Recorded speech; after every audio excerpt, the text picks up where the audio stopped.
আসসালামু আলাইকুম। কেমন আছেন আপুরা ভাইয়ারা, আমার প্রিয় বন্ধুরা?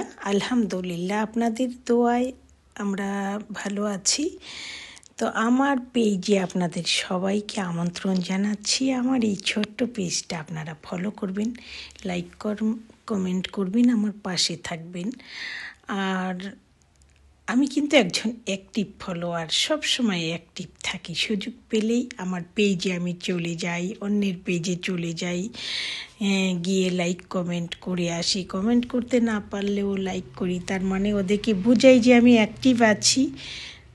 এই তো আপুরা, তো আসুন আমরা সব আপুরা, সবার পেজ, আপুরা ভাইয়ারা, ছোট ভাই বোনেরা যারা যারা আছে সবার পেজে অ্যাক্টিভ থাকি। তো আজকে আমি রান্না করছি আমাদের উত্তরবঙ্গের প্রিয় একটি রান্না, শীতল। এটা খেতে অনেক মজা। তো শীতলটা আমি আগে একটু গ্যাসের মধ্যে পুড়িয়ে নিলাম, তারপরে ওগুলো ভিজিয়ে পরিষ্কার করে ব্লেন্ড করে নিয়েছি। আর এখানে বোয়াল মাছ কষিয়ে নিচ্ছি, আদা বাটা, রসুন বাটা, মরিচ, হলুদ সব কিছু দিয়ে কষিয়ে মাছটা উঠিয়ে রাখবো। উঠিয়ে রেখে এখানে আবার মশলা কষাবো, সাথেই থাকুন আর দেখুন। অনেকবার রেসিপি দিয়েছি। তো মাছটা উঠিয়ে নিয়েছি, এখানে আবার আদা বাটা, রসুন বাটা, গরম মশলা সব কিছু দিয়ে এই যে শীতলটা বেটে রেখেছিলাম ওটা দিয়ে দিলাম। এটা এখন ভালোভাবে কষাতে হবে। তো সাথেই থাকুন আর দেখুন। ভালোভাবে কষানো হয়ে গিয়েছে, আমি এখানে মাছ দিয়ে দিলাম।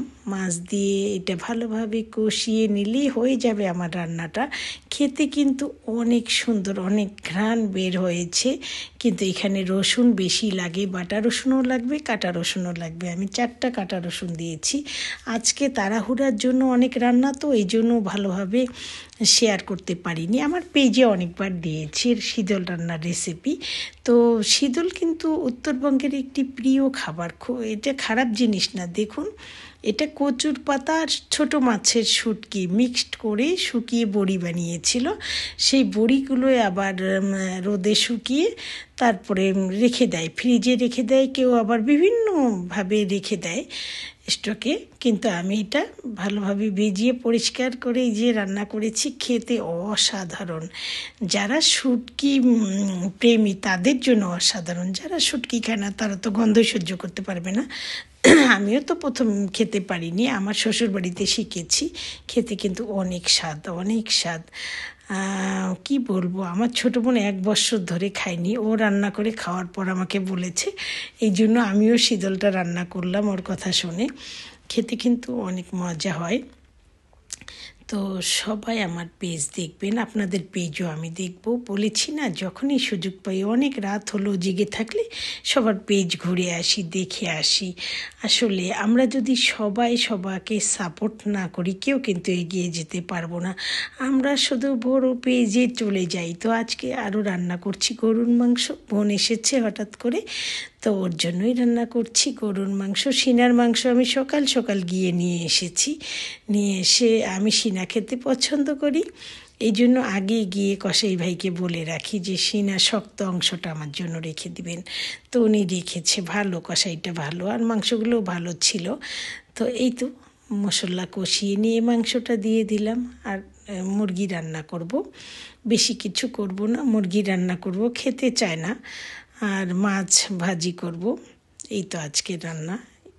বেশি রান্না করলে কিছুই খায় না, তো অযথা রান্না করে নষ্ট হয়ে যায়। তো মাংসটা আমার প্রায় হয়ে এসেছে, আর মুরগি ভুনা করব। সাথেই থাকুন আর দেখুন আমার পেস্টটা। এদিকে আরেকটা চুলায় মুরগি দিয়েছি, মশলার বেরেস্তা করে নিলাম। বেরেস্তা করে নিয়ে মশলা এখন কষিয়ে নিচ্ছি। মশলা কষানো হয়ে গেলে এখানে আমি মুরগির মাংসটা দিব। এটা তো এই রান্নাগুলো তো রেগুলার সবাই জানে। তো এই তো অবস্থা। এখন মুরগিটা রান্না হয়ে গেলে, আর এদিকে আরেকদিকে আমি পোলাও দিয়েছি, ওটাও হয়ে গিয়েছে। সালাদ কেটে নিয়েছি, লেবু। অন্য আর ভাজি টাজি করলাম না, খেতেই চায় না। মানে বাচ্চাগুলো তো মুখেই দেয় না কোনো খাদ্য, এমন অবস্থা ওদের বাচ্চাকে নিয়ে। অনেক বাচ্চারা খেতে পছন্দ করে, তো এই বাচ্চাগুলো একেবারে খেতে পছন্দ করে না। আমি ওদের জন্য পিঠা বানালাম, খেলো না। আমার ছেলে আবার ওদের জন্য বার্গার নিয়ে এলো, তারপরে কী যেন নিয়ে এসেছে খাওয়ার জন্য, তবুও খায় না। এই দেখুন আমার সাদা পোলাও করেছি, আর তেলের পিঠা ভাজবো। দেখি যে খাবার খাবে। আর এক কথায় এখনকার বাচ্চারা না পিঠা খেতে চায় না, কিন্তু আমার খুব পছন্দ তেল পিঠা। আমি একটু আলাদা করে করি তেল পিঠা, অনেকবার রেসিপি দিয়েছি। আমি ওদিকে খাবার দাবার রেডি করছি, এদিকে বোনকে বলছি তুই একটু পিঠাটা ভেজে নে। ও আবার পিঠা বেশি বানায় না, নিজ হাতে ওর শাশুড়ি বানায়, ওই জন্য বলছে আমি নিজ হাতে কখনো বানাইনি। আমার কাছে দেখে নিচ্ছে আমি কিভাবে আটার গলাটা করছি। খামিরটা করার সময় ওকে বলেছি যে নতুন মানুষ তো, মানে নতুন বলতে কি ও করে না, শাশুড়ি এখনও ইয়াং, শাশুড়ি বানায়।